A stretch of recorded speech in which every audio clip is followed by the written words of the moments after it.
Now it's time to till the garden. I went one way around. I have about 3 inches to 4 inches of leaves, most of them decomposed. So what I want to do is I want to rototill before the rain, so that way it can help deteriorate the leaves even quicker. That way, when it's April, we can plant. I wonder what living the dream means. The title of this video is Living the Dream. And everybody has their own specific dream. But I'm going to share with you what mine is. And why do I say I'm living the dream?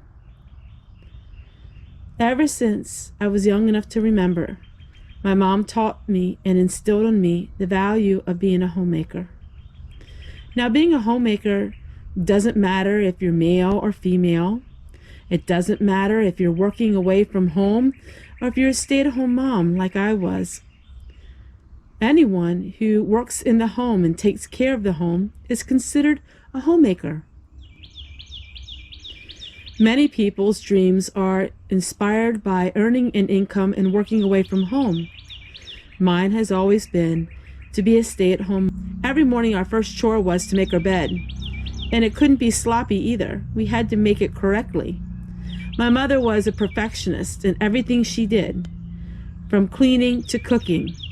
My mother took those values of being a stay-at-home mom and being a homemaker, and she valued them highly. And the day that we're living in, living the dream, seems so contradictory towards what we're hearing in mainstream society, and that is to go out, to work for a living, to earn your college degree.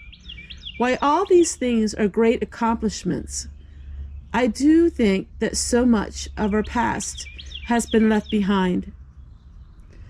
I believe that we should still have home economic class, and women and boys and men and girls should all be taught the value of keeping your home clean and of cooking and of being a frugal homemaker. Homemaking, living the dream. I guess that does sound funny to a lot of women of the day that we're living in. But yet there is a revolution happening in the world around us. There is grassroots revival, turning back the clock, so to speak, and maybe the old ways weren't so bad after all. Imagine that, turning back the clock. As our world gets more and more corporate, and as our world gets more and more at a fast pace, people are striving to live the simple life, and people are striving to have that dream. You know, the American dream was to have that little house with the white picket fence.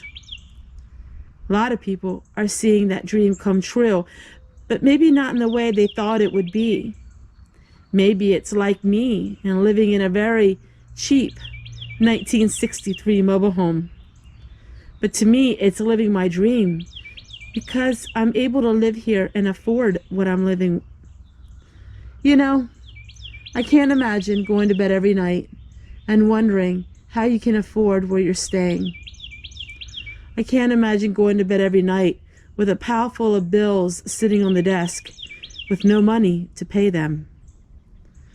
And while my life may not look very glamorous, and it surely doesn't look like anything that would be living the dream, it is the most peaceful way of living I could ever imagine. I can't imagine going back to that rat race where you're always wanting something more and more and more, and more is never enough. I'm so thankful for my old 1963 mobile home. And thankful every day I can get up and I can do the chores that are set before me. And I forever will be thinking of my mother and all of the things she instilled in me.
that's all I have to do for now.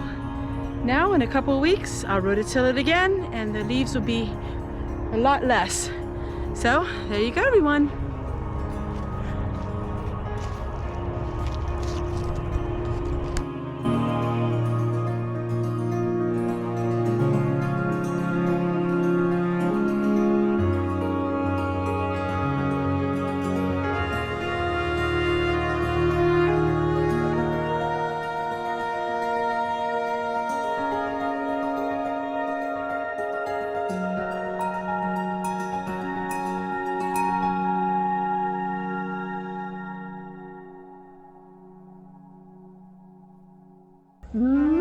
Thank you guys so much for watching.